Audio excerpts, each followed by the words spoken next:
It is a bit unfortunate, it's a bit frustrating that there was this rigidity from Babar Azam and Rizwan कि नहीं हम तो ऐसे ही खेलेंगे और हम सही कर रहे हैं जैसे हम खेल रहे हैं. So but then again you have seen the results of it. Unfortunately they are out of their T20 team as well, and even in PSL the performance was not up to the mark where they wanted them to be. For example, Rizwan scored a 59 ball 100 and everybody was celebrating, but in second innings में किसी ने wins ने शायद आके 40-45 बॉलों पर 100 करके वो मैच साइड पे कर दिया. हसन चीमा विद इस्लामाबाद यूनाइटेड तो काफ़ी अच्छे थे. What went wrong with Pakistan? मुझे उनकी वो जो होता है ना, जो इस्लामाबाद की DNA नज़र आए या कुछ एक सरप्राइजिंग पिक्स नज़र आए जो कि परफॉर्म कर दें, या कोई डेटा बेस्ड पिक नज़र आए, मुझे वो पिक भी नज़र नहीं आई. और मुझे ये भी नज़र नहीं आया कि अगर आपकी सुनी नहीं जा रही तो आप किसी पॉइंट पे तो आप बोलोगे ना यार बस I can not work with anymore. तो Shaheen Afridi for the longest time he was struggling with rehab. 140 से उनकी पेस 125 127 पे आ गई थी और साल तक वो वही कराते रहे. In the last couple of months we have finally seen an improvement in his pace as well. क्योंकि मैं अगर इस साल के PSL नंबर्स की बात करूं तो 215.91 का स्ट्राइक रेट था in the death overs for Faheem Ashraf. पुरानी गाड़ी होती है उसको बंदा पूरा रिकंडीशन करा लेता है, VIP हो जाती है. हसन अली का वो लग रहा है सारे उसने बॉडी पार्ट्स चेंज कराए हैं, VIP 2017 वाला मॉडल वापस आ गया.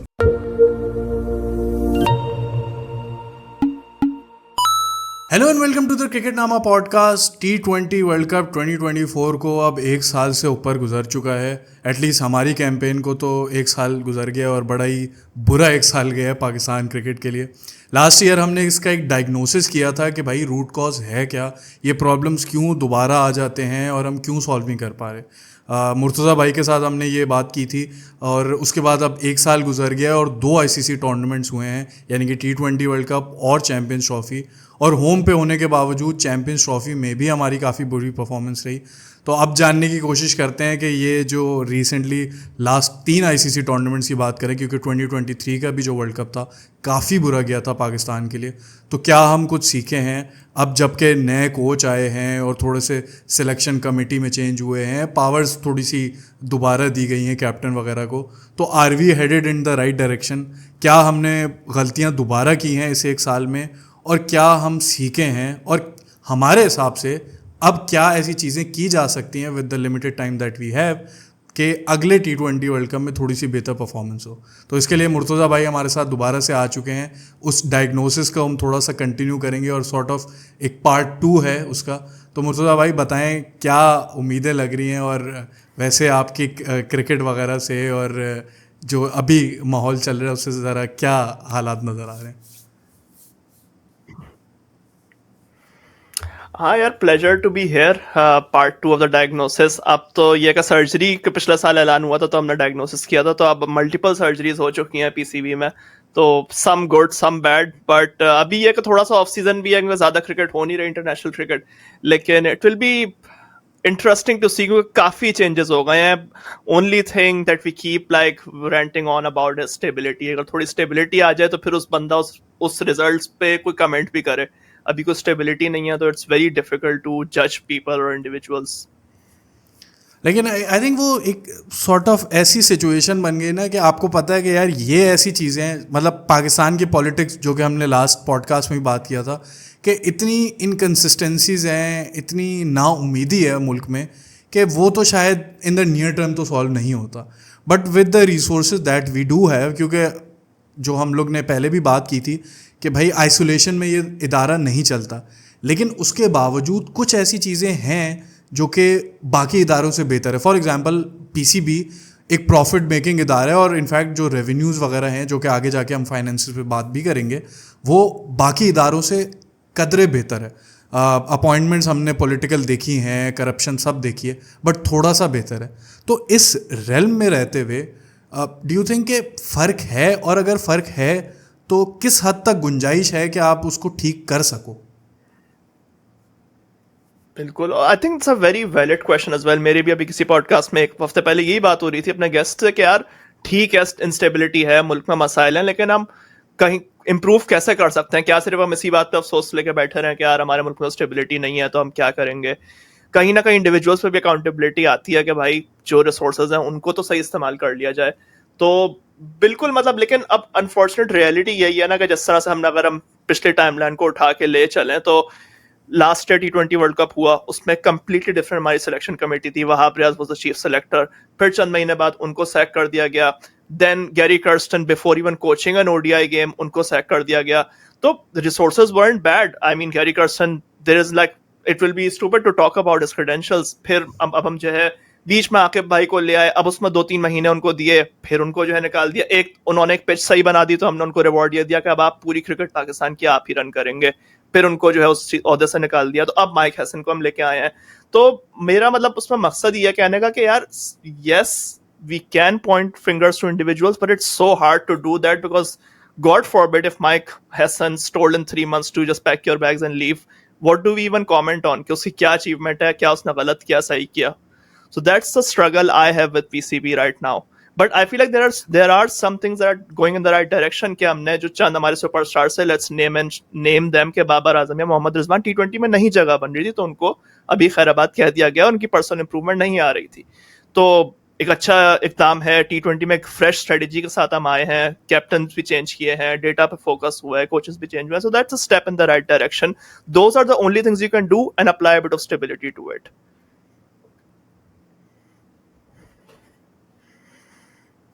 थोड़ा सा ड्रॉप हो गया था लास्ट. आप आई थिंक उसकी बात कर रहे थे कि मोहम्मद रिजवान और बाबर आजम वगैरह को ड्रॉप किया है. इवन दो अभी तो रूमर्स आ रहे हैं कि बाबर आजम शायद दोबारा आ जाए. और ये अच्छा, ये टेस्ट कोचिंग की लंबी डिबेट है, बट ये भी जो रूमर्स आ रहे हैं वैसे तो पॉजिटिव हैं कि मिसबाह को बनाने का सोचा जा रहा है. सऊद शकील के कभी नाम आता है, कभी सलमान आगा का तो मैं टेस्ट में तो एटलीस्ट फेवर में नहीं हूँ. आप इतना ज़्यादा अचानक उसको दे रहे हो जो कि शायद डिज़र्व, पता नहीं, लेकिन वो उतना अभी तक अर्न किया नहीं है, शायद फ्यूचर में कर दे. बट अगेन 30+ की एज है, अब कितना ही फ्यूचर में उनका करियर होगा. थोड़ा सा जेसन गिलेस्पी भी ऐड कर दूं, उनको भी हमने निकाला था और बड़ी स्टूपिड और पैटी रीज़न पे निकाला था कि उनके साथ एक आई थिंक टेक्निकल कोच आए थे जो कि पीसीबी के साथ काम कर रहे थे और एनसीए वगैरह में काम करते थे. उनको पीसीबी ने निकालने का जब फैसला किया तो गिलेस्पी ने उस पर एतराज़ किया और वो भी चले गए. फिर ये भी सामने आया था कि भाई फाइनेंशियल कंस्ट्रेंट्स आए हैं और उनको हमने पैसे भी नहीं दिए गए. तो again PCB got into a bad image which was weird, क्योंकि उसके बावजूद हमने माइक हेसन को साइन किया, who is one of the best T20 coach around. RCB को कोच कर चुके हैं, आईपीएल में बहुत इन्वॉल्व रहे हैं, न्यूजीलैंड को कोच कर चुके हैं, which as you pointed out correctly बहुत अच्छा डिसीजन था. फिर एक डेटा एनालिस्ट का छोटा सा चेंज हुआ जो हमने अभी जून 2025 में ही देखा. उस्मान हाशमी को हायर किया गया, हसन चीमा को निकाल गया. अच्छा, ये भी बड़ा एक वियर्ड मुझे चीज़ लगी, हसन चीमा विद इस्लामाबाद यूनाइटेड तो काफ़ी अच्छे थे. What went wrong with Pakistan? मुझे उनकी वो जो होता है ना, जो इस्लामाबाद की डीएनए नज़र आए या कुछ एक सरप्राइजिंग पिक्स नज़र आए जो कि परफॉर्म कर दें, या कोई डेटा बेस्ड पिक नज़र आए, मुझे वो पिक भी नज़र नहीं आई. और मुझे ये भी नज़र नहीं आया कि अगर आपकी सुनी नहीं जा रही तो आप किसी पॉइंट पे तो आप बोलोगे ना यार बस I can not work with any more. वो इतना लंबा कैसे कंटिन्यू कर गए? हसन चीमा पे जब हम बात कर रहे थे तो I feel like we both of us know like what Hasan Cheema and Rehanul Haq have built in Pakistan cricket, कितना उन्होंने अचीव किया इस्लामाबाद यूनाइटेड के लिए. So there is no reason why I see के he will not be able to replicate that success at the Pakistan national level. But my struggle is के यार उस बंदे की कितनी सुनी जा रही है हमें नहीं पता, because where the main discourse we all know how our former cricketers operate. अभी कोई प्राइवेट चैनल पे बात हो रही थी जब चैंपियंस ट्रॉफी में, तो वसीम अकरम और अजय जडेजा की ये कन्वर्सेशन हो रही थी कि यार मतलब they were mocking Pakistan selection committee for the fact कि आपकी तो सिलेक्शन कमेटी में अच्छा वो डेटा एनालिस्ट भी बैठते हैं और उनका वोटिंग राइट भी होता है. कम ऑन यार, this is not on. So मतलब if that is the discourse, how much is that guy being listened to? And this is literally what he would be called कि यार तुमने ना cricket खेली भी है, तुम्हें एक्सेल पे बैठ के काम करते रहो तो तुम्हें कुछ भी नहीं पता क्रिकेट के बारे में. Despite their franchise being one of the most successful franchise in our Premier League. Absolutely, this is very weird coming from Ajay Jadeja. वो या तो इंडियन क्रिकेट को क्लोजली फॉलो नहीं कर रहे या वो जानबूझ के डिग था, क्योंकि इंडियन क्रिकेट टीम के राहुल द्रविड़ के साथ काम कर रहे थे. मेरा भी उनका नाम मेरे जहन से निकल रहा है. उनकी वेबसाइट इनफैक्ट मैं फॉलो करता हूँ, बहुत सारा डेटा मैं उनकी वेबसाइट से पिक करता हूँ. उनको राहुल द्रविड़ ने हायर किया था और full data based team selection और शॉर्ट सिलेक्शन. एक उनकी पॉडकास्ट है, आई थिंक मैंने इसमें जिक्र भी किया था, उस पर उन्होंने पूरा बात बताई है कि वो किस तरह से काम करते थे. बाबर आजम की फॉर एग्जांपल वो बता रहे हैं किस तरह उन्होंने वीकनेस देखी कि एक लिमिटेड टाइम पे वो एक सर्टेन जगह पे फंसते हैं, किस तरह उस पर प्लान बनाया। तो Indian cricket on the very top of things ये चीज़ कर रहा है। राहुल द्रविड़ ने खुद उनको ईमेल लिखी थी, तो that was very weird coming from Ajay Jadeja.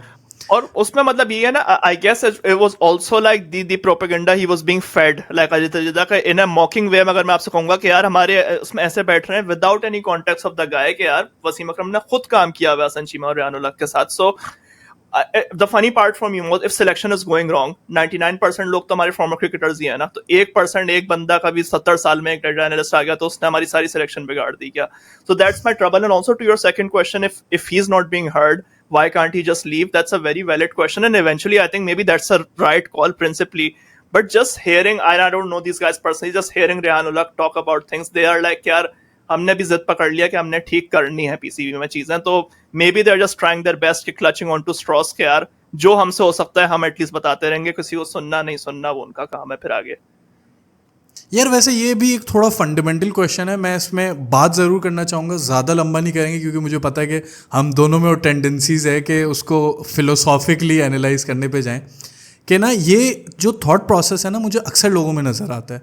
जैसे मिसबा उल हक का मुझे याद है एक एडवाइजरी कमेटी बनी थी, अगर आपको याद हो, जिसमें Misbah was one of the members और फिर बाकी मेंबर्स को या तो निकाल दिया था या उन्होंने छोड़ दिया था।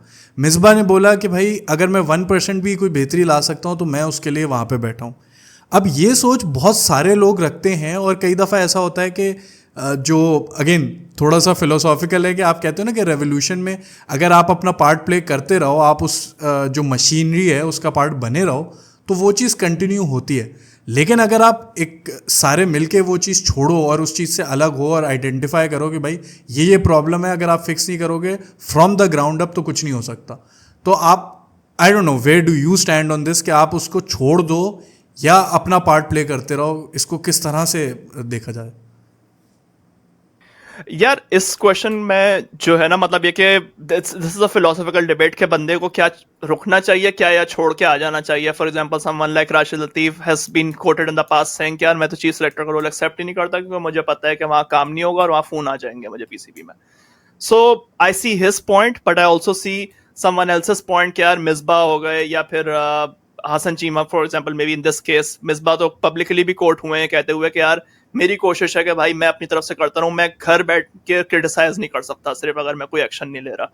सो I see both parties this point of view, but may be there is merit in everybody qualified to just boycott PCB completely and say कि जब तक आप अपने मसले ठीक नहीं करेंगे हम कोई काम नहीं करेंगे। But then again things might not change then. So I do see someone like Hasan Chima's point to just stay on to the role and keep trying to fix people.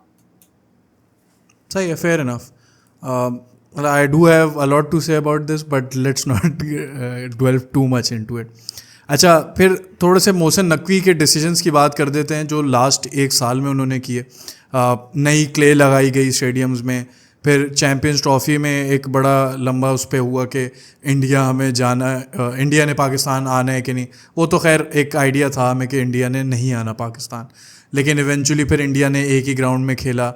वो किस तरह से पैन आउट हुआ। अभी जैसे women's world cup आने वाला है, उसमें उम्मीद यही की जा रही है कि इंडिया और पाकिस्तान अपने सारे मैचेस श्रीलंका में खेलेगा और इंडिया श्रीलंका आएगा पाकिस्तान से खेलने।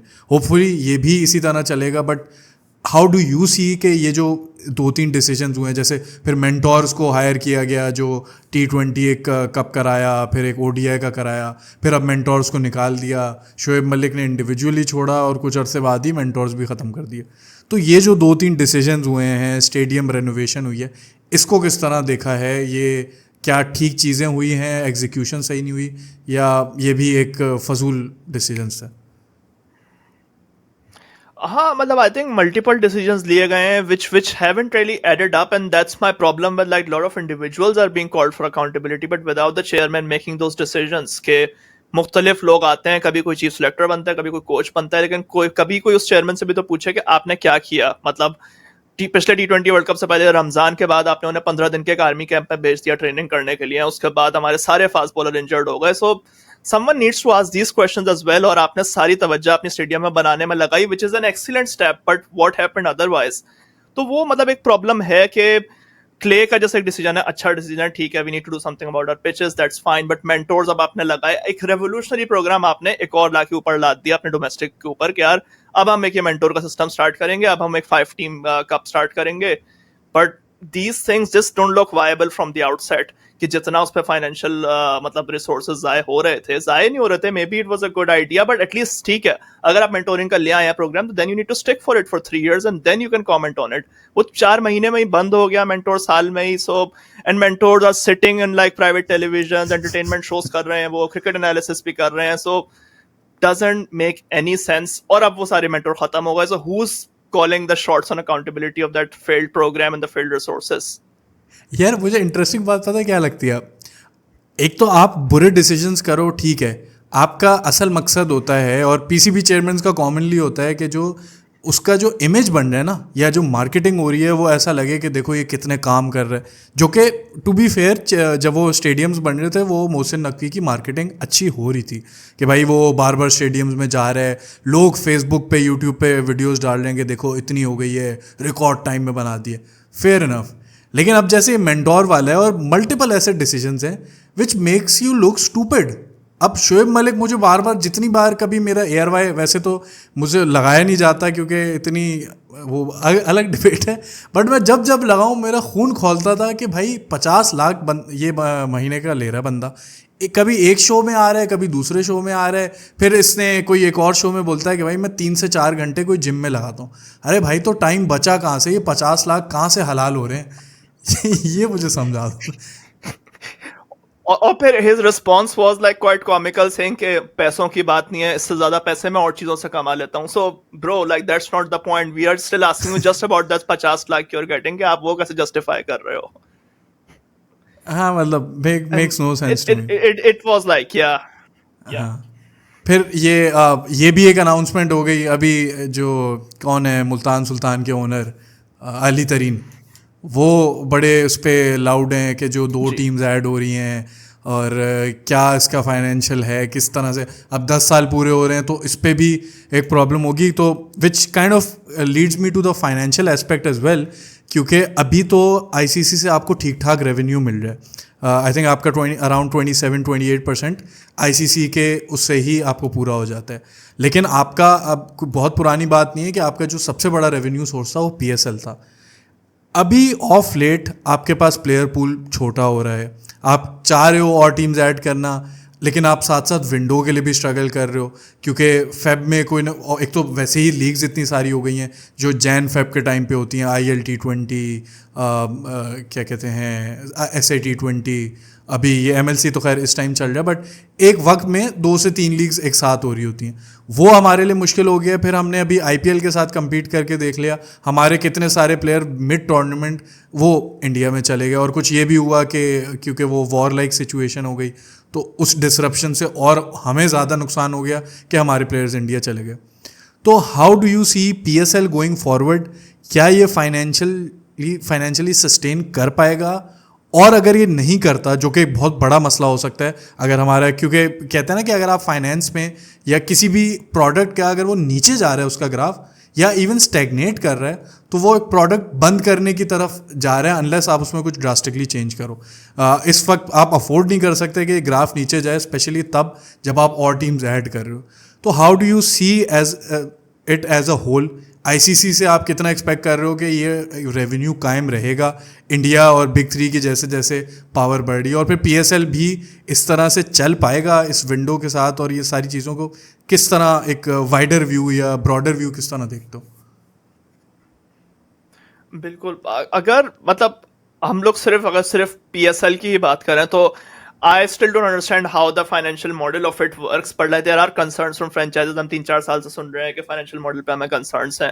तो something about that needs to be fixed. But from what I heard, and I would need to see the numbers, के PSL was still like a prosperous product up until 2021-22 में, और then like in the last couple of years it's just like dropped off, and like we have seen even in like on stadium or like playing experience as well, वो level नजर नहीं आ रहा. Logistics का भी, organization का भी, budget के issues आ गए कि DRS भी अवेलेबल नहीं था. So something's going wrong with it, and again it just points out to this PCB leadership, I think, कि नॉन क्रिकेटिंग अपॉइंटमेंट्स मुझे लगता है बहुत ज्यादा हुए हैं. Just it just looks like it the way the tournaments being run. Or more otherwise, I think with the ICC revenue share model, we can get on to it. But like ये कि as a PCB का particularly like adding two teams, I still think यार it could be beneficial actually. Like there are a lot of local players I feel like who still miss out क्योंकि हमारा scale ज्यादा है, population ज्यादा है, so हमारे players miss out कर जाते हैं. चंद अगर 2 टीमें ऐड होंगी, but still foreign players का pool हम already struggle कर रहे हैं draw करने में. So then how viable will be adding those 2 teams? That is a challenge for us. But I do Yeah, see but the even merit in of local adding those players, 2 teams in. जैसे आप हर साल देखते हो एक ना एक team ऐसी होती है जो आप कहते हो कि भाई ये जो इसके प्लेयर्स हैं ये तो किसी काम के नहीं लग रहे हैं, वो टीम बिल्कुल ही बहुत ही बुरा खेलती है. इस साल मुल्तान थी, पिछले साल कराची थी, क्वेटा थी, उससे पहले लाहौर हुआ करती थी कुछ साल पहले. तो आप इसी टीम में एक टीम आपकी स्ट्रगल कर रही है और बहुत सारे ऐसे प्लेयर्स हैं जो कि आप कह सकते हो ऑन द फ्रिंजेस हैं, क्योंकि आपको लोकल प्लेयर्स को खिलाना है, आप खिला रहे हो. डोंट यू थिंक कि इतना पूल बड़ा है नहीं जितना हम उसको बोलते हैं?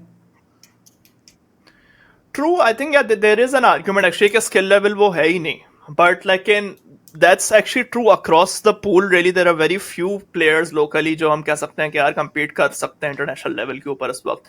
And I mean, particularly in the case of couple of franchises, I feel like it still is an issue of their management, just the way those franchises are run. For example, like Karachi Kings, I still don't understand how that franchise is usually run, even though this year was better for them. But like, and yeah, there are concerns over that. Quetta has finally picked up a professional management, so that reflected in their results this year. Yeah, but अच्छा, एक और चीज़ मैं ये भी कहना चाहूँगा कि which has been my suggestion, but I have also been on the periphery of it because I'm not completely sold on it, कि maybe to continue this or maybe to add another team, आपको भी शायद impact सब rule add करना चाहिए. क्योंकि आपको होता ये है कि इंडिया फॉर एग्जांपल फिर भी ऑलराउंडर प्रोड्यूस कर लेगा या इतने स्किल लेवल पे कर लेगा कि इम्पैक्ट सब रूल अभी भी हट जाए तो वो शायद कर लें. इवन दो उनकी तो अब 10 फ्रेंचाइजेज हैं तो ऑलरेडी बहुत ज़्यादा हैं. लेकिन even with this, don't you think कि ये अगर इंट्रोड्यूस हो तो जो कमी बेशियाँ हैं, कोई अगर फील्डिंग में बुरा कर रहा है, किसी की बॉलिंग बहुत बुरी है, for example Azam Khan would be a perfect example. इस वक्त इस्लामाबाद ट्रस्ट नहीं कर रही थी, अभी तो खैर उनकी बैटिंग भी बिल्कुल ही आउट ऑफ फॉर्म है. लेकिन अगर सिर्फ और सिर्फ उनको बैटिंग के लिए रख लिया जाए, wouldn't it be ideal for a franchise like Islamabad United के अगर ऐसा रूल एग्जिस्ट करे? I think so, yeah. At a franchise league level, I do see the case for it. But like generally, I'm just like not a fan of this impact player rule क्योंकि मुझे होता है कि I don't know, maybe अब पता नहीं international cricket कितनी relevant रहेगी अगले 10 साल में, but then it doesn't really translate to international cricket और फिर आपके skills में gap आ सकते हैं. So there is a case for it, but yeah, I'm not a huge fan of it to be honest. और generally actually like on the I'm moving on, like I mean I'm like jumping दूसरे point के ऊपर, but लेकिन जो ICC के revenue share model के बारे में हम बात कर रहे होते हैं, तो that's an interesting one, and I feel like everybody is a bit aggrieved of it now क्योंकि अब ऑस्ट्रेलिया और इंग्लैंड का भी शेयर सिग्निफिकेंटली रिड्यूस हो गया. सिर्फ इंडिया जो कि 3 फिगर्स में ऑपरेट कर रहा है रेवेन्यू शेयर के ऊपर. So just there is this argument कि यार वही पैसा बना रहे हैं तो वही पैसा लेके जाएंगे घर पे. सो I feel like I see the logic to it, to be honest. But what do you think, like in terms of fairness का word use होता है, तो do you think it's fair and do you think anything needs to change considering the practicalities of the world? यार इसमें interesting बात ये है, और ये जैरेड किम्बर की मैं इसमें एग्जांपल यूज़ करता हूँ कि यार आपका सबसे बड़ा क्रिकेट का मसला पता है क्या है? There is no one body that is responsible for actually taking care of cricket. क्योंकि आईसीसी एक वोटिंग वे में चलता है कि सारे नेशंस के पास एक एक वोट है, तो ज़्यादातर होता क्या है, जो स्ट्रॉन्गेस्ट बोर्ड होते हैं वो कन्विंस कर लेते हैं. तो ये प्रॉब्लम तो एग्जिस्ट करता है.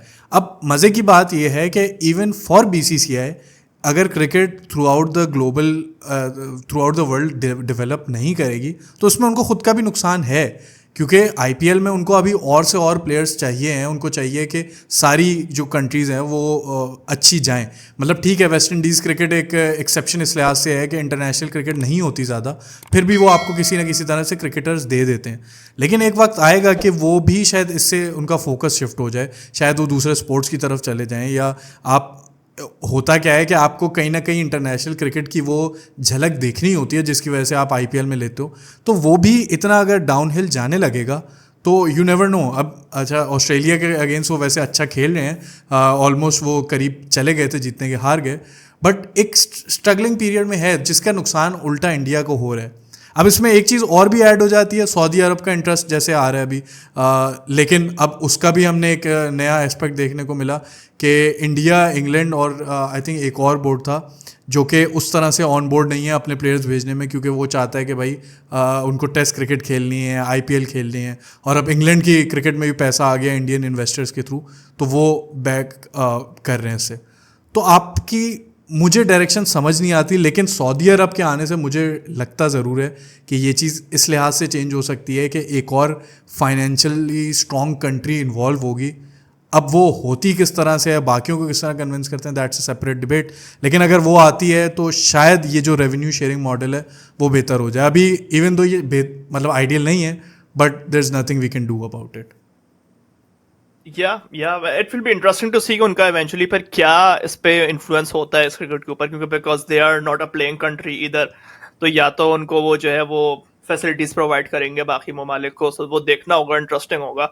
But like to your point about like India needs other teams to be strong to keep international cricket strong and even their own league strong, which I feel like, I mean, this is like just a general take I have, is like international cricket will eventually die and leagues will take over a bit like football, like they will be the main prominence, I feel like. But having said that, I feel like, do you not think कि यार maybe India will just create their own universe, क्योंकि अगर 80% revenue उनकी तरफ से आ रहा है, so they will just like create their own universe and they won't really care much about कि यार कितना क्वालिटी ऑफ प्रोडक्ट हमें बाकी ममालिक से आ रहा है या नहीं। यार in a way and because of the scale of their population as well. Yeah absolutely, वो कहते हैं ना कि इंडिया अपनी ही 2 टीम से अगर एक सीरीज़ करा ले, वो इतना बड़ा रेवेन्यू जनरेट करेगी जो कि शायद ऑस्ट्रेलिया, इंग्लैंड से भी ना कर सके। But then again there something about their crowd, और इवन इन एनी कंट्री। अब प्लेयर क्यों चाहता है भाई आपके मुल्क से खेलना? आपको पैसा भी कम मिलता है, जिल्लत भी ज़्यादा मिलती है, प्रेशर भी ज़्यादा होता है, which they can easily earn to franchise cricket, लेकिन एक लोअर होता है कि आप कंट्री के साथ खेलो। इसी तरह क्राउड का भी एक पैशन होता है कि उनकी कंट्री ग्लोबल लेवल पे जाए, वर्ल्ड कप जीते। इंडिया बहुत ही हंग्री था ये आईसीसी विक्ट्रीज़ के लिए, जो कि एक थोड़ी सी ड्राई अप हो गई थी। अब आप देख सकते हो कि एक वो दोबारा से एक जागा है कि यार देखो हम जीते हैं। तो regardless of how much they would want to live in their own isolated universe, वो पॉसिबल है नहीं। उनको जितना भी पाकिस्तान बुरा लग जाए, उनको वो पाकिस्तान के ख़िलाफ़ एक विक्ट्री चाहिए, एक ईगो को सेटिस्फाई करने के लिए और लोगों को रिमाइंड करने के लिए कि वी आर द बेस्ट। वो चीज़ वो जितना भी कोशिश कर लें उस रेल्म में उनको रहना होगा। और ठीक है, वो इंग्लैंड ऑस्ट्रेलिया के साथ ज़्यादा सीरीज़ खेलेंगे, लेकिन दे स्टिल वांट के अब इंग्लैंड, ऑस्ट्रेलिया और इंडिया आपस में जब नहीं खेल रहे होंगे तो कोई ना कोई ग्लोबल क्रिकेट एग्जिस्ट करेगी ना, तभी ओवरऑल क्रिकेट प्रॉस्पर करेगी, वो तभी बाकी टीम्स खेलेंगी। वरना कोई मतलब मैं भी नहीं सोच सकता कि इंडियन फ़ैन एक चाहेगा कि यही 3 टीम्स ज़्यादातर क्रिकेट खेल रही हों और बहुत ही नॉन एग्जिस्टेंट हो जाए। फ्रेंचाइज लेवल पे खेल रहे हो तो खेल रहे हो, लेकिन वो जो ग्लोबल क्रिकेट का चार्म है ना, वो मेरे ख्याल में चला जाएगा अगर आप एक आइसोलेटेड यूनिवर्स क्रिएट करने पे जाओ। That is true as well. और मतलब मैं उसमें ये सोचता हूँ कि I don't understand football as well, but I think कि मे बी वर्ल्ड कप्स की प्रोमिनेंस रहेगी टू योर पॉइंट कि यार एक वो ग्लोबल एक सेटअप हो और उसमें मतलब बाकी ममालिक से ब्रैगिंग राइट्स मिले कि यार हमने इनको हराया उनको हराया हुआ है। But may be a bit like maybe English Premier League और स्पेनिश फुटबॉल लीग के हमारी अपनी एक आईपीएल है, that's the main hub of cricket going forward. But then again you are isolating people as well, like Pakistan का अब तो मतलब I don't know how you are doing that, but to your point about that as well, they my only question to people is कि with all the rhetoric India creates and Pakistan nationalists create, eventually we do see a Pakistan India game every year। अगर इतने मसाइल हैं, जितने serious मसाइल हो गए थे अप्रैल मई में, तो फिर क्यों एशिया कप होगा सितंबर में? फिर क्यों पिछले 13 साल से 2013 से लेकर 2025 तक हर साल पाकिस्तान इंडिया एक ग्रुप में होते हैं? Why do they run this circus again? Even for cricket lovers like us, it's a bit frustrating कि यार why are you doing this? हाँ, मतलब हमारे लिए तो मैं तो कह रहा था ना कि अभी गौतम गंभीर वगैरह बयान दे रहे थे कि भाई हम लोग खेलना ही नहीं चाहते। मैं कहा ग्लैडली भाई, हमें पता है कि यहाँ पे हमें 2 पॉइंट नहीं मिल रहे, हमें प्लीज़ दे दो हमारी क्वालिफिकेशन थोड़ी सी इजी हो जाएगी। ये भी अच्छा है। अच्छा, एक चीज़ मैं बस ऐड करूँगा फुटबॉल वाले पॉइंट में। फुटबॉल में या बाकी स्पोर्ट्स में एक फंडामेंटल फ़र्क ये है कि वो 8 से 10 कंट्रीज़ नहीं खेलती, वो कोई 50-60 कंट्रीज़ खेलती हैं जो कि शायद वर्ल्ड कप में उतना अच्छा ना खेलें, बट इतनी वो फुटबॉल ज़रूर प्रोड्यूस या फुटबॉलर ज़रूर प्रोड्यूस करते हैं कि आपकी जो लीग्स हैं वो सारी इंडिविजुअली ऑपरेट करें, एट अ टाइम करें, पैरेलल करें, जो कि क्रिकेट में अभी तो पॉसिबल नहीं है। अगर आईपीएल ये इन्होंने 6 महीने साल का कर दिया, अभी बाय द वे वो भी इंक्रीज़ करने लगे हैं, ये हर टीम अब जो है 2-2 मैच हर टीम से खेलेगी, तो ये तकरीबन 2 ढाई 3 महीने तक की विंडो चली जाएगी। तो ये थोड़ा सा इनका मॉडल उस तरफ जा रहा है और आगे जाके इनकी फॉर श्योर टीम्स भी ऐड होंगी। How that pans out is a separate debate, but coming back to what we were talking about, off field हमने काफ़ी बात कर ली, आई थिंक फाइनेंसिस को भी डिस्कस कर लिया। अब अगर हम टीम इश्यूज़ को आ जाएं, इस वक्त थोड़ा सा हम T20 फोकस कर लेते हैं क्योंकि T20 वर्ल्ड कप करीब आ रहा है। तो कुछ मैंने पॉइंट्स देखे थे जो कि मुझे सबसे बड़े मसले लगे, वैसे तो बहुत सारे मसले हैं, लेकिन उनमें से एक जैसे मुझे दिखा है कि हमने अंडर यूटिलाइज़ किया power play. As old debate, Babar Rizwan ने एक पोजीशन को रखा जो कि I don't know if they deserved it. हमारी टीम इस हिसाब से बनती थी कि भाई बाबर तो खेलेगा ही खेलेगा, उसकी पोजीशन ओपनर है, इसी तरह रिजवान भी ओपन पे प्रेफर करते हैं, तो बाकी पूरी टीम उसके अराउंड बनेगी। और मज़े की बात ये थी कि बाकी टीम भी ओपनर से भरी हुई थी, नीचे फ़खर जमान आ रहे हैं, कभी शान मसूद आ रहे हैं। तो now that Babar and Rizwan are gone, do you think हमारी जो अंडर यूटिलाइजेशन और पावर प्ले की जो प्रॉब्लम जनरली रही है, क्योंकि हमने रिसेंटली देखा है कि यार जो पावर प्ले जो टीम डोमिनेट करता है या दूसरी टीम से ज़्यादा रन स्कोर करता है इन द पावर प्ले, वो मैच भी जीतता है। तो डू यू थिंक हमारे अब जो के ओपनर्स आ रहे हैं साइम, फ़खर और साहिबजादा, वो ऐसे हैं कि ग्लोबल लेवल पे पावर प्ले को सही यूटिलाइज कर पाएंगे? बिल्कुल, I think it's a valid question, और ये सवाल हम लोगों ने तकरीबन कुछ साल पहले उठाना शुरू कर दिया था। जो भी देखने वाले होते हैं कि यार क्या हम पावर प्ले को इफेक्टिवली यूटिलाइज कर रहे हैं, क्या इन लोगों के स्ट्राइक रेट्स ठीक हैं। उस चीज को लोग ऑफेंस भी देखते थे कि वो स्टार पावर बहुत होती है, बाबर आजम, रिजवान हमारे मेन प्लेयर हैं, but there was a significant flaw in that team. तो 2019 से तकरीबन 22 तक हमने जो T20 टीम बनाई हुई थी, उसमें ऑलमोस्ट अनअपोलोजेटिकली पब्लिकली हमारा व्यू ये था कि हम लोग सेफ खेलेंगे और एक सेफ टोटल देंगे और पार स्कोर करेंगे या अंडर पार स्कोर करेंगे और फिर हमारी बॉलिंग हमें बचाएगी। And I think Jared Kimber quite rightly pointed out that strategy was working for Pakistan up until their bowlers started failing और इंजरीज के इश्यूज आ गए, और फिर दुनिया ने भी कैचअप कर लिया कि next level of power rating जा चुकी है और इम्पैक्ट सब्स का रूल भी आ गया आईपीएल में, so everybody stepped up their power rating game as well. So their style of cricket wasn't working, and it is a bit unfortunate, it's a bit frustrating that there was this rigidity from Babar Azam and Rizwan कि नहीं हम तो ऐसे ही खेलेंगे और हम सही कर रहे हैं जैसे हम खेल रहे हैं. So but then again you have seen the results of it. Unfortunately they are out of their T20 team as well, and even in PSL the performance was not up to the mark where they wanted them to be. For example, Rizwan scored a 59 ball 100 and everybody was celebrating, but in second innings में किसी ने wins ने शायद आके 40-45 बॉलों में 100 करके वो मैच साइड पे कर दिया. So there is a breath of fresh air कि हम लोगों ने फिर अब it's a very interesting decision and the captains publicly saying that, the coaches are publicly saying that, so that's one good surgery that's happened कि यार हम ये अप्रोच लेके नहीं जाएंगे टॉप ऑर्डर में और हम राइट रिसोर्सेज को पुट करेंगे जो कि इस वक्त साइम अयूब, फ़खर जमान या फिर साहिबजादा फरहान की सूरत में. और साहिबजादा फरहान का भी रिसेंटली मुझे लगता है उन्होंने थोड़ा सा अपना स्ट्राइक रेट में 5 या 10 को ऐड किया है और फिर जो सिक्स हिटिंग पर उनका फोकस इंप्रूव हुआ है तो वो रिजल्ट्स भी नजर आ रहे हैं. उसके बाद मोहम्मद हारिस भी अब नजर आएंगे हमें टॉप 4 में. अच्छा, इसकी इंटरेस्टिंग बात यह है, मैंने इसका डेटा निकाला था, अभी वही अपने सामने मैंने खोला हुआ है. लास्ट मैंने 2022 से लेके अब तक का डेटा निकाला था और मिनिमम क्राइटेरिया मैंने ये रखा था कि एटलीस्ट 100 रन स्कोर किए हों इन द पावर प्ले इस पीरियड में, और टॉप 8 टीम्स को रखा था क्योंकि बाकी हम लोग देखते हैं कि बहुत छोटे छोटे मैचेस खेलते हैं जिसमें बहुत ही एबनॉर्मेलिटीज़ आ जाती हैं. तो टॉप 20 में तो पाकिस्तान का कोई इसमें बैटर नहीं आ रहा, which is a huge concern in itself.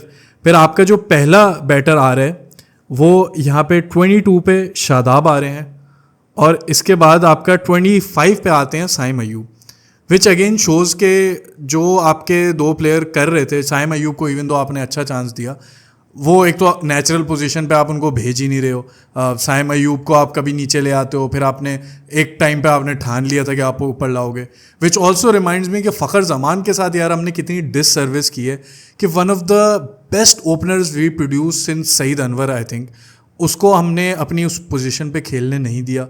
Injuries पे हमने सारे प्लेयर्स को ख़राब किया, इसको भी ख़राब होने दिया, हमने उसको कितना ज़ाया किया.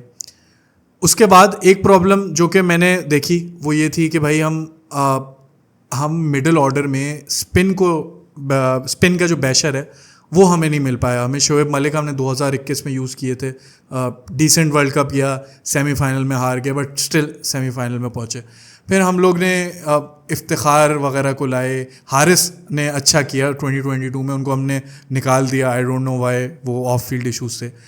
फिर हम आज़म खान पे आए, हमें अचानक से हम लाते थे, जो कि you pointed out very correctly कि even though we had him in the team, लेकिन हम कभी भी श्योर नहीं थे कि इसको हमने खिलाना है. हम उसको बार बार ड्रॉप कर देते थे, खुद ही हम बोलते थे कि भाई फिटनेस सही करो, तो भाई आप लाए क्यों हो टीम में अगर आप फिटनेस से कंसर्न है. और वो अपनी PSL परफॉर्मेंस रिप्लिकेट नहीं कर पाए. अब उसको हमने फिटनेस पे भी बाहर कर दिया है, परफॉर्मेंस भी नहीं है. Do you think Haris, now that he is in the middle order, does he solve this problem? और मिडिल ऑर्डर में स्पिन बैशिंग, और क्योंकि श्रीलंका में वर्ल्ड कप है तो ये इशू और भी इंपॉर्टेंट हो जाता है. तो do you think we have address that with the players that we have brought in so far? I think so to an extent, yes. And I feel like even if we are struggling with this, I'm just confident that we have the right personnel in to make this decision कि वो identify कर लेंगे कि ये issue है, तो at least they will make an effort to identify the right resources for it. बजाय इससे कि यार अगर PSL में top 4 रन स्कोरर्स ओपनर्स हैं तो फिर हमारे top 4 हमारा वही होगा.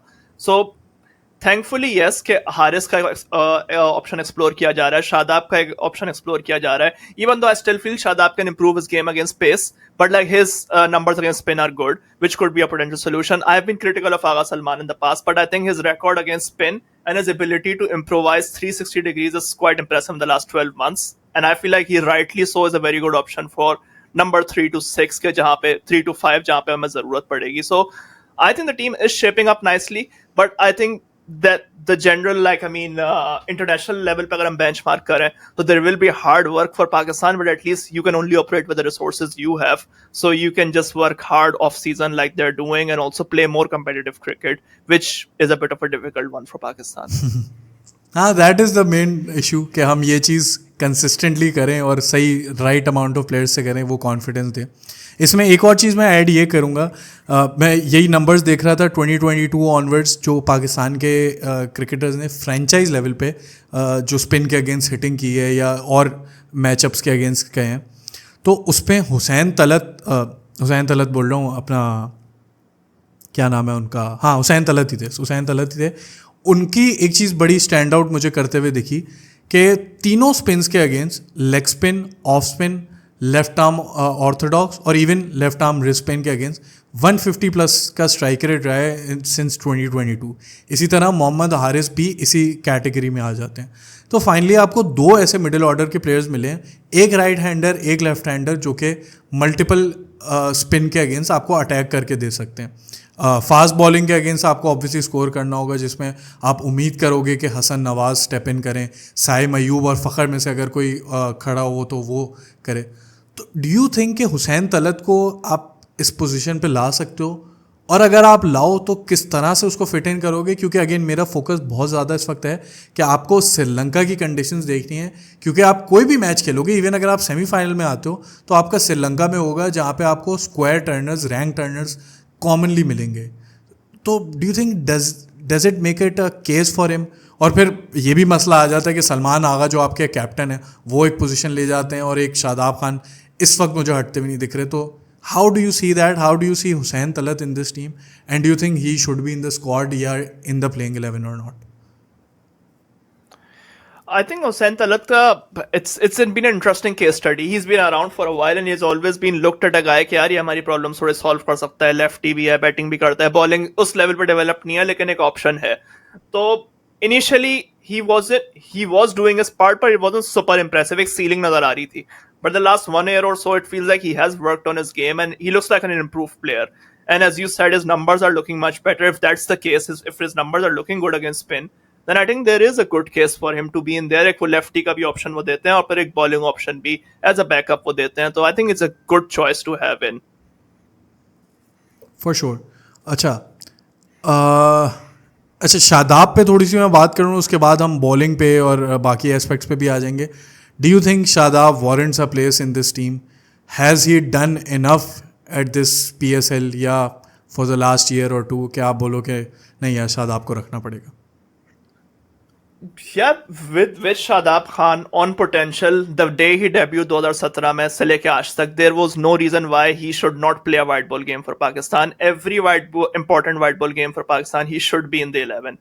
शादाब के स्ट्रगल्स अपने यही रहे हैं कि यार वो अपनी इंजरियों से वो मजबूर है इस वक्त वो, और वो लॉन्ग फॉर्म क्रिकेट उसने शुरू में नहीं खेली डेवलपमेंट ईयर्स में, तो फिर उसकी वो बॉडी भी उस तरह से इवॉल्व नहीं हो पाई, तो वो फिर उसकी बॉलिंग में ना थोड़ा सा मतलब फ्लक्चुएशंस आती रहती हैं. That's my real struggle with Shadab Khan. या फिर बैटिंग में भी he has got skills, he has got temperament, he has got the interest to do that job, लेकिन because he doesn't have the record of playing so many like long innings, तो वो कहीं ना कहीं confidence का भी issue आ जाता है, स्किल लेवल का भी इशू आ जाता है. But seeing the resources we have, I think Shadab Khan does merit a choice. Like he did last off season, he played 5 or 6 red ball games. Maybe if he keeps doing that, I think he does merit a choice. And I think just seeing the resources right now, I think he should be in the 11. But yeah, there is work to do both on his bowling and batting though. अच्छा, इसमें मेरा एक और point ये भी आ जाता है, and more of a question to you as well, कि हम बहुत सारे प्लेयर्स को इस हिसाब से क्रिटिसाइज करते हैं कि यार स्टार्ट बड़ा अच्छा हुआ था, और ये हम लोग इस पूल ऑफ प्लेयर्स पे बहुत कॉमनली देखते हैं कि यार स्टार्ट बहुत अच्छा लिया था 2017, 2018, 2019 जब इनका ज़्यादातर प्लेयर्स का डेब्यू हुआ था, उसके बाद से एक फेड इन हो गए, वो परफॉर्मेंसेस नहीं रही. बट एक चीज़ जो कि और बहुत कॉमन हुई है, जो कि अर्लियर आपने पॉइंट आउट किया था, कि आपकी बॉलिंग वो उस तरह से विकेट्स नहीं ले रही. पहले एक कॉमन थीम बना हुआ था, ऊपर से शाहीन पावर प्ले में विकेट्स लेता था, हारिस आके मिडिल ओवर्स में विकेट लेता था, तो आप कमर वैसे ही तोड़ देते थे. तो ये शादाब खान और जो बाकी प्लेयर्स हैं वो उसके अराउंड वर्क करते थे. 2017 की अगर चैम्पियंस ट्रॉफी की फॉर एग्जांपल आप बात करो, तो ऊपर से मोहम्मद आमिर इतना डैमेज कर देते थे या जुनैद खान कर देते थे कि आपको वो प्लेटफॉर्म मिल जाता था कि ये शादाब और ये सारे प्लेयर्स डिलीवर करते थे. तो सारी आपकी वो जो चीज़ है ना वो ख़राब होती गई. इसी तरह बैटिंग में आपने बाबर रिजवान की एग्जिस्टेंस ही इसीलिए इस टीम में है कि आपने देखा था कि यार बॉलिंग में आप कंसिस्टेंटली विकेट्स लेते आए हो फॉर द लास्ट डेकेड और टू, बैटिंग में आपको बस पार स्कोर लगाना है. अब जब वो होना ख़त्म हो गया तो जाहिर आपकी सारी स्ट्रैटेजी फॉलो आउट करनी थी. अब आई एम नॉट सेइंग कि शादाब के जो इंजरी कंसर्न्स हैं, जो बॉलिंग में उनके एक्शन में जो कि एक उनकी कॉमन इंजरी रही है वो कायम है, बट डोंट यू थिंक हम कई दफ़ा हार्श हो जाते हैं और ये भूल जाते हैं कि हमारी टीम बनी ही इस पे है कि हमारे बॉलर्स ऊपर से विकेट्स लेके दें. Yeah. I think partly yes, that is to blame to be honest. जिस तरह से फास्ट बॉलर्स का हुआ, शाहीन का भी रिकॉर्ड ड्रॉप हुआ जब इंजरी हुई, नसीम शाह का भी इंजरीज की वजह से ऊपर नीचे फ्लक्चुएट करता रहता है ग्राफ, हारिस भी he was going well but in the last 1 or 1.5 year उसके रिटर्न्स उस तरह से नहीं है, so that has affected spinners की एबिलिटी भी as well. But to a point I do feel like यार you do have to introspect as a spinner कि यार अगर मैं शादाब खान हूँ या नवाज हूँ कि मेरे नंबर्स क्या है. मतलब 2023 में there was a period like in 6 months or something 2 या 3 विकेट्स थी शादाब या नवाज की, so that is where I felt like they dropped off slightly as well because of fitness, because of whatever reason. But again, there is individual blame as well that lies with them, which hopefully they are working on to improve. Last question on Shadab.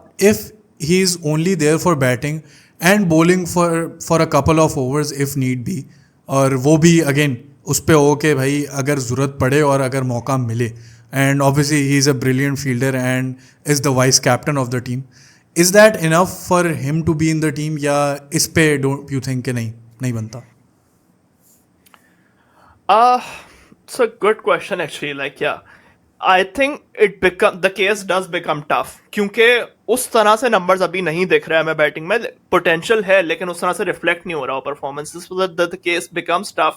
But I still would want him to be in the 11 and trust him with that role कि यार तू bowling भी करेगा और तू batting भी करेगा और फील्डर तो है ही तू.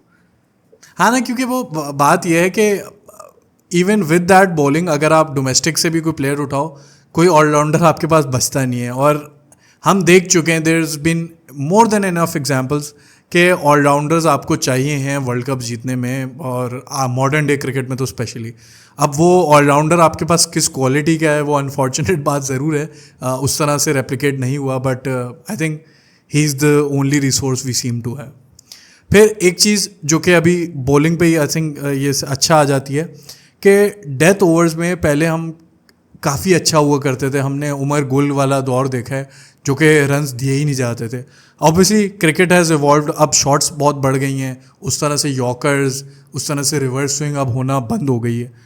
लेकिन हम उसके बावजूद थोड़े से हम एक्सपेंसिव दिखे। 2021 का वर्ल्ड कप हम बुरी डेथ बॉलिंग की वजह से हारे।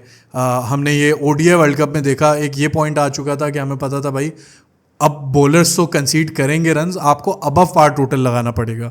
जो हमने श्रीलंका के खिलाफ अच्छा चेस किया भी था, तो वो एक अबव पार टोटल था जो हमारे बैटर्स ने, अब्दुल्ला शफीक वगैरह ने कर दिया।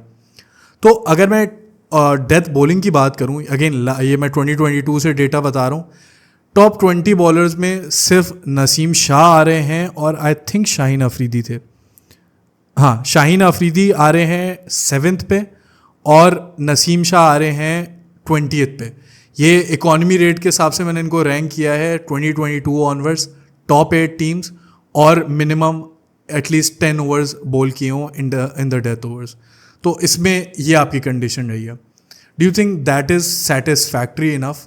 और अब आप प्रॉब्ली मोहम्मद वसीम से जाओगे, मे बी आप एक आध और बॉलर शायद शामिल करने के करो। अभी नसीम शाह पे भी बाय द वे एक डाउट्स हो रहे हैं कि उनकी परफॉर्मेंसेज वैसी नहीं रही।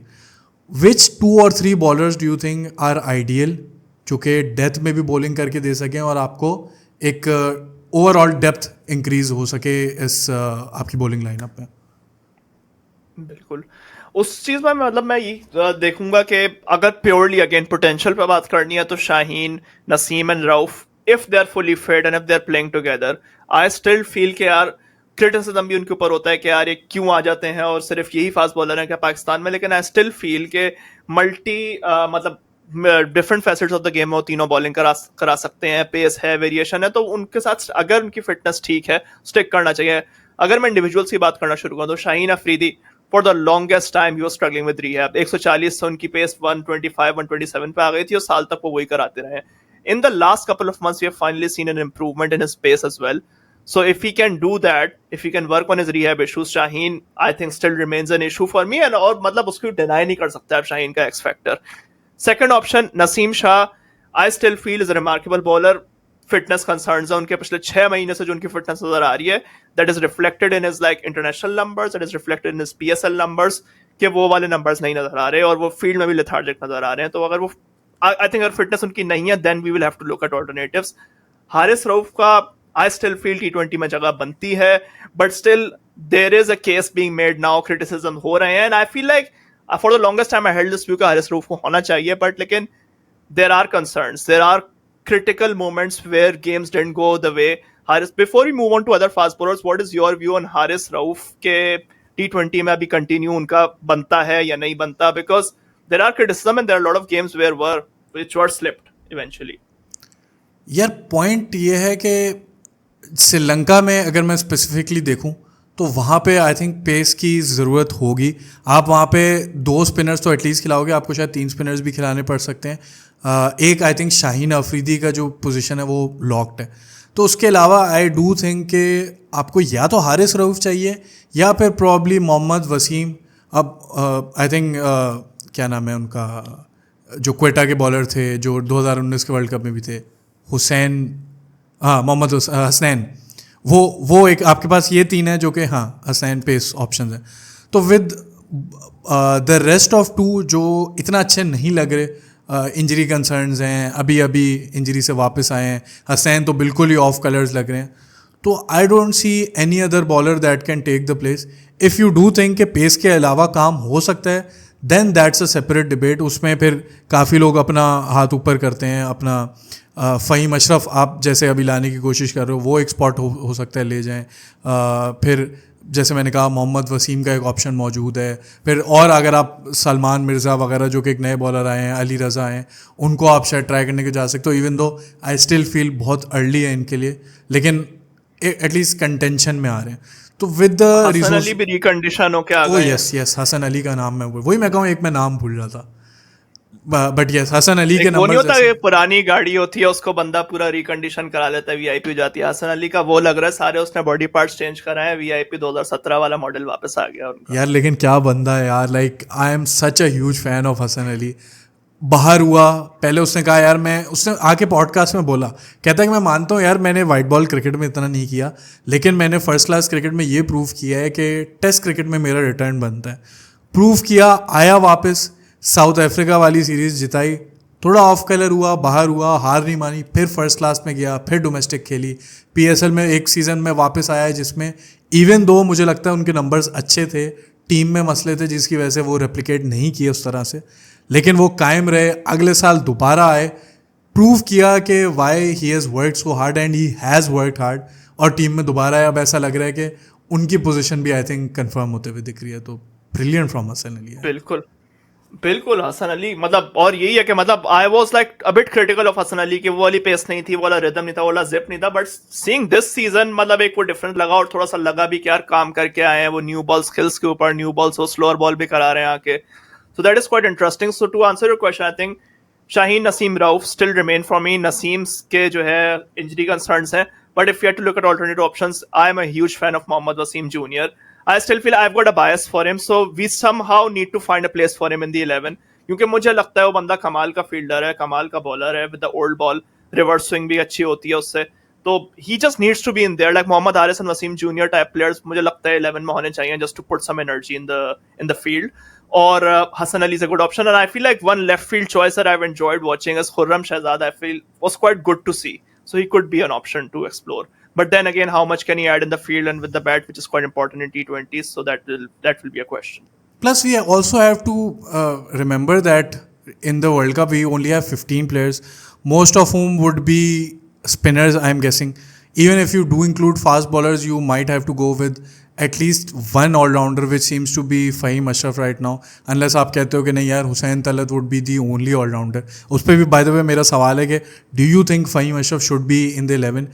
क्योंकि मैं अगर इस साल के PSL नंबर्स की बात करूँ तो 215.91 का स्ट्राइक रेट था in the death overs for Faheem Ashraf. मज़े की बात यह है कि इसमें मोहम्मद रिजवान और बाबर इनके ऊपर आते हैं, बट ऑब्वियसली वो इसलिए होता है कि अगर आपकी एक दो इनिंग्स में आपने कैरी फॉरवर्ड कर लिया तो आप इतने सेट होते हो कि आप रन्स पाइल अप कर जाते हो। इनके ऊपर दो ही फिर इसके अलावा मोहम्मद रिजवान और बाबर के अलावा प्लेयर्स बचते हैं, वो हैं शादाब खान और Haider Ali, which again also begs a question कि हैदर अली के कुछ असरात हैं कि नहीं। इसमें मैं ये भी ऐड कर दूं बाय द वे कि हैदर अली कंटेंशन में थे बांग्लादेश की सीरीज़ के लिए, लेकिन कोई एंड में उनकी इंजरी या कोई तबीयत ख़राब हो गई थी जिसकी वजह से वो स्क्वाड में नहीं आए थे।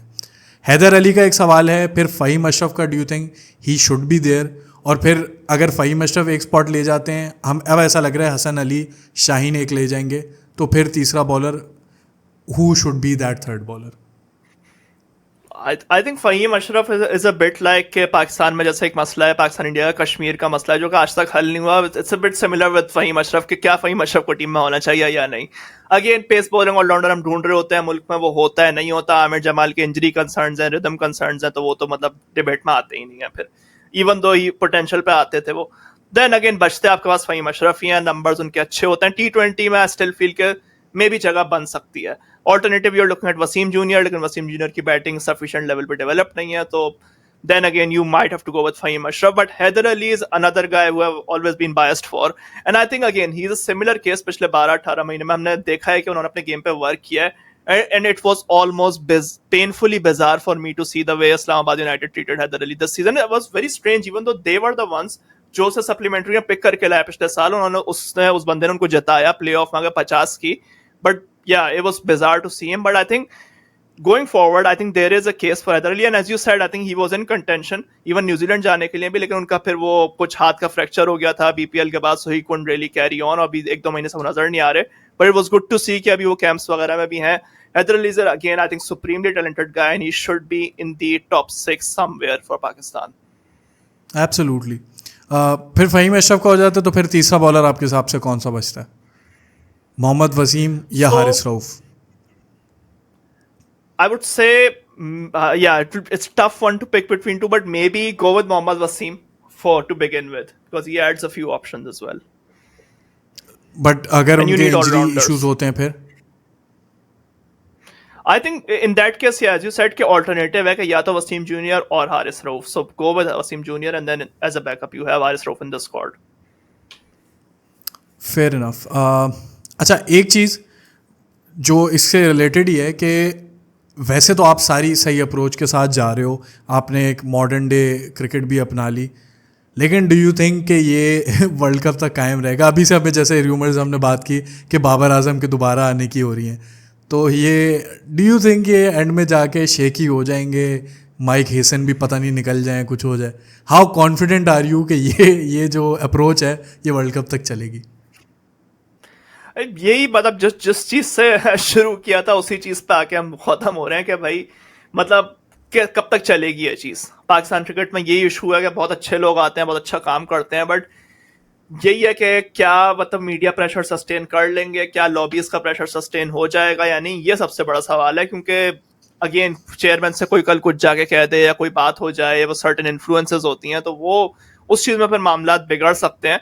But at least as long as Mike Hassan or like his crew is in charge, they won't want it to happen unless Babar Azam, for example, they're working on him as well, कि जिस तरह से videos वगैरह भी आ रही हैं। Unpopular opinion, आई still feel कि कहीं ना कहीं आगे चल के बाबर आजम की T20 में जगह बन सकती है if he's willing to evolve as the sole anchor in the side, जो कि with Agha Salman in the side, I don't see two anchors working right now, but one of them could come in. But if Babar Azam is willing to improve, then yeah, there is a case. Otherwise, yeah, you just continue. And also, I think Babar Azam at this point will know that the only way to survive in this team is to attack, and that's just the way this team plays. Otherwise, previously leadership group पूरा Babar Azam का ही था, so he wasn't willing to evolve. यार अच्छा, इसमें again बहुत लंबा इस पर डिबेट हो सकती है, बट अगर आजकल के दौर में आप देखो तो बड़े रेयर क्रिकेटर्स हैं जो कि ऑल फॉर्मेट क्रिकेटर्स होंगे। जैसे हैरी ब्रुक एक नाम मेरे जहन में आ रहे हैं, बेन डकेट आ रहे हैं, लेकिन आप उनमें एक चीज़ कॉमन देखो। हैरी ब्रुक को तो मैं इसमें कॉन्वर्जेशन में इसलिए शामिल नहीं करूँगा कि we all know how much he has struggled against spin, लेकिन बेन डकेट की मैं एक एग्जांपल अगर लूँ तो ना आपको बहुत ही अनऑर्थोडॉक्स वे में चीज़ों को लेके चलना पड़ता है अगर आपको तीनों फॉर्मेट्स में आज के दौर में खेलना है। अब हैरी ब्रुक का हमें पता है जिस तरह वो रिवर्स स्वीप और स्वीप वगैरह मार के जो कि वो टेस्ट में भी यूज़ कर पाते हैं, वनडे में यूज़ कर पाते हैं।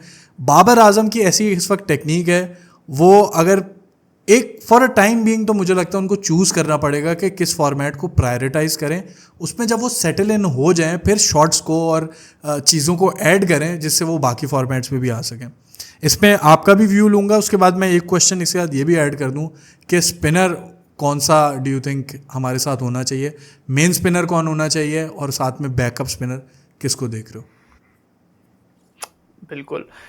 स्पिन में हमने एक जैसा ऑप्शन अभी ट्राई कंसिस्टेंटली कर रहे हैं। अबरार अहमद का एक ऑप्शन हम लोग लेके जा रहे हैं, he is had good return, so I still think अच्छा ऑप्शन है। मिस्ट्री स्पिन के साथ नई बॉल से भी बॉल करा सकता है, तो Abrar Ahmed is a leading option. फिर सपोर्टिंग रोल्स में शादाब और आगा हमारे पास मौजूद हैं। उसके अलावा I think one option like which we haven't really tried and it doesn't look like he is in the mix of things is like Mehran Mumtaz, but he hasn't been really tried, so I don't know if he's being looked at. I still feel कि यार एक अच्छा option है कि तेज left arm spin कराता है जो कि T20 में बहुत काम आती है. So I don't know, we haven't really explored that, but I think given your research as well, I think there was a left field name that you threw in as well, which was Asif Afridi. उनके numbers बहुत अच्छे हैं, so he's a good option as well, but I don't know if he's being looked at or also age भी हो रही है, so yeah. यार वैसे don't you think he could do that? Suleman बेन नहीं, कौन होते थे वो उनके लेग स्पिनर जो कि अब कमेंटेटर, बद्री, सैमुअल बद्री, जो कि पावर प्ले वगैरह में बॉलिंग करते थे, but he was more of a containing spinner, runs रोकते थे और दूसरे एंड से विकेट्स निकलती थी।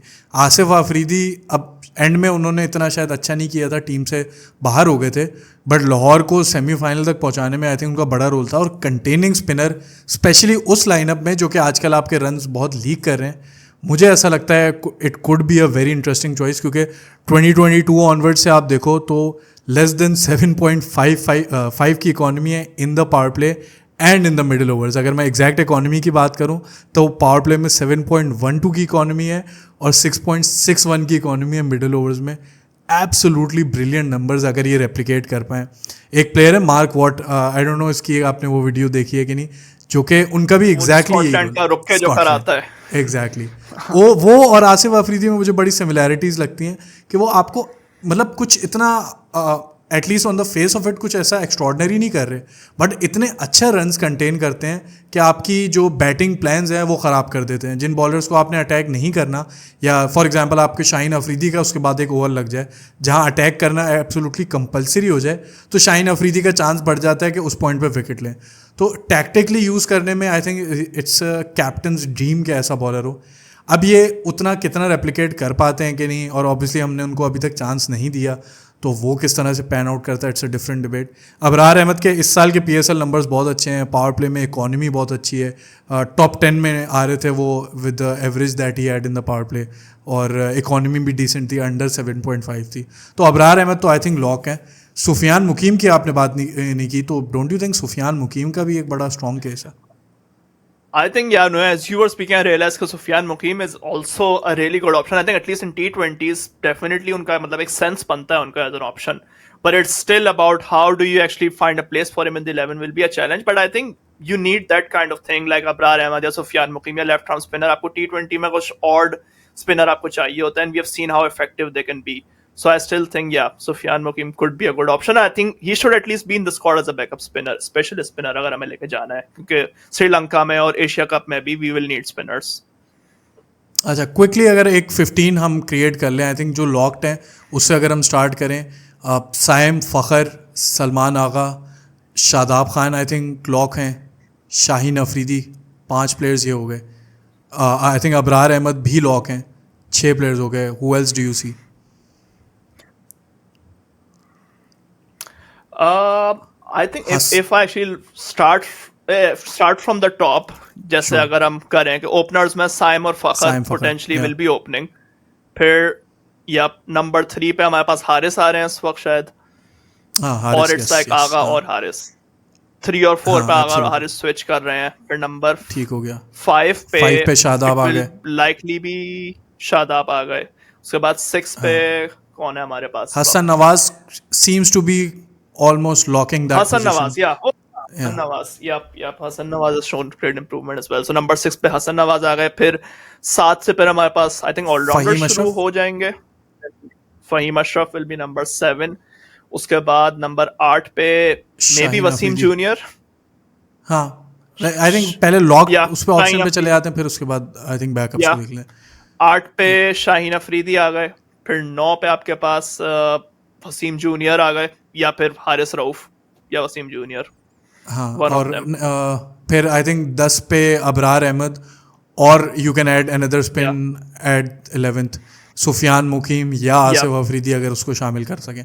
बैकअप में किसको देखते हो? सुफियान मुकीम, आसिफ अफरीदी या फिर कोई पेसर. या बैकअप में आई थिंक या एज ए सेट के अगर वो ये फास्ट बॉलिंग ग्रुप में अगर हम राउफ शाहीन नसीम के साथ जा रहे हैं, तो बैकअप में फिर हमारे पास वसीम जूनियर का ऑप्शन है. और फिर ये कि स्पिनर में हमें एक को चूज करना होगा, तो फिर उसमें कि सुफियान मुकीम बैकअप हो जाते हैं. और आई थिंक साहिबजादा फरहान शायद रिप्लेस ले लेंगे. बिल्कुल, साहिबजादा फरहान और आई थिंक हैदर अली मुझे लगता है कि ये एक अच्छे बैकअप ऑप्शन हो सकते हैं. ऑन पेपर तो वैसे अच्छा वो लग रहा है. वैसे मैं उसमें हुसैन तलत को भी ऐड करूंगा, क्योंकि अगर in case Hussain Talat will be a backup as well.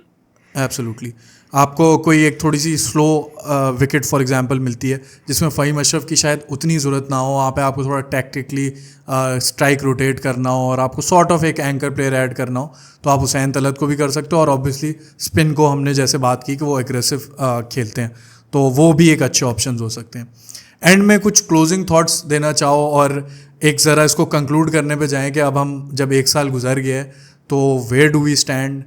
Are we in a place to say कि हम एक वर्ल्ड कप के कंटेंडर हैं, या हमें इस बात पे खुश हो जाना चाहिए कि यार सेमीफाइनल तक पहुंच जाओ, इस वक्त वही बहुत है? तो ओवरऑल किस तरह देखता हूँ हम कहाँ खड़े हैं आज 1 साल बाद, इस सारी डेविस्टेटिंग वर्ल्ड कप्स और ICC टूर्नामेंट्स के बाद? To be honest, I think maybe 10 और 20% एक इम्प्रूवमेंट की तरफ हम कह सकते हैं कि steps in the right direction at least शुरू हो चुके हैं. लीडरशिप ग्रुप हमने चेंज किया है, बैटिंग अप्रोच थोड़ी सी चेंज हुई है, so that was a much needed output. और पाकिस्तान जैसे मुल्क में ये भी बहुत है कि एक डेटा एनालिस्ट भी बैठ रहा है सिलेक्शन कमेटी में, so that's a step in the right direction. But again the struggle for us will be how much can we do it, और also how much can our players compare to international benchmarks. That will be the real test. और मतलब ये to answer question, I think के eventually goal तो of course ये होना चाहिए कि यार we end up winning the trophy. How do we do that will require a lot of hard work from Mike Hassan and his group, and also with support from the PCB leadership. They can't be working in two different directions. Absolutely. अभी आपके पास ये भी advantage होगा by the way कि most likely आप एक pitch पे या आप शायद दूसरी 2 पिचेस पे पूरा टूर्नामेंट आप खेलने वाले हो T20 वर्ल्ड कप का. तो अनदर एडवांटेज सब कॉन्टिनेंट कंडीशंस हैं, आप उन्हीं कंडीशंस में खेल रहे हो। अभी एक बांग्लादेश का टूर भी ऐड हो गया है, तो फिर से आप थोड़ी सी सब कॉन्टिनेंट कंडीशंस को ट्राई करोगे। ये भी अच्छा हो रहा है बाय द वे कि आप फाइनली इस पर इतनी बात नहीं कर सके, किसी और पॉडकास्ट में करेंगे, कि आपने ये भी रियलाइज़ किया है कि आपको अपने प्लेयर्स को बाहर की लीग्स में भेजना होगा। अभी आपने काफ़ी सारे एनओसीज दिए हैं, बीबीएल को के लिए दिया है, मोस्ट लाइकली बीपीएल में आपके प्लेयर्स दोबारा से जाएंगे, तो एक अच्छा सा step in the right direction है। एमएलसी में आपके काफ़ी सारे प्लेयर्स खेल रहे हैं, कि आपके बोर्ड्स के साथ जब बनेगी तो वो भी अपने प्लेयर्स को विलिंग होंगे सेंड करने के लिए। अभी हमने देखा था कि इंग्लैंड क्रिकेट बोर्ड ने बोला था कि भाई हम अपने प्लेयर्स नहीं भेजेंगे, सिर्फ आईपीएल के लिए प्लेयर्स को इजाज़त दी जाएगी और कोई लीग के लिए नहीं भेजा जाएगा। तो जब उनको एक इनकरेजमेंट होगी कि यार इन्होंने हमारे साथ कोऑपरेट किया था तो हम भी करें इसी तरह से, ऑस्ट्रेलियन बोर्ड और सारे अगर आप बोर्ड्स के साथ बना के चलो तो आपको वो फ़ायदा होगा। तो this is again I think a step in the right direction. Salman Agha का भी मैं ये बोलना चाहूँगा कि जिस तरह से उनको प्रेस कॉन्फ्रेंसेस में सपोर्ट दी जा रही है और जिस तरह से बातें कर रहे हैं, लग रहा है कि एटलीस्ट सो फार सो गुड सपोर्ट दी जा रही है, और होपफुली ये आगे जाके भी दी जाती रहे तो आपके लिए अच्छा होगा। और यही कोच हमारे साथ रहें जो कि सभी इस पे आई थिंक अभी तक तो अग्री कर रहे हैं कि अच्छा कोचिंग स्टाफ है। तो आई थिंक कुछ राइट डायरेक्शन में, बट कुछ फंडामेंटल प्रॉब्लम्स हैं और हमेशा रहेंगे। आगे बांग्लादेश की सीरीज़ वगैरह पे भी बात करेंगे, और अब वापस से क्रिकेट सीज़न शुरू होगा उस पर भी बात करेंगे। वैसे तो हमने इंग्लैंड इंडिया पे भी बात करने का सोचा था, तो वो नहीं हो सकी क्योंकि इसी पे इतना सारा हो गया। तो मुर्तज़ा भाई, एनी क्लोजिंग कमेंट, उसके बाद पॉडकास्ट को एंड करें।